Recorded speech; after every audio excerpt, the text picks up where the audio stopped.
Miren, amigo, aquí tenemos al Chapo, listo para darle rol a este animal. Como me gusta bastante, amigos. Tiene una pluma, pero bonita.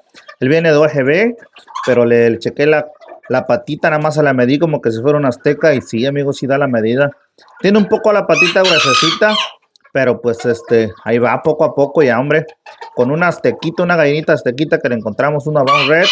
Yo creo que, no, hombre, estaría pero de peluche. Saludos, amigos, saludos.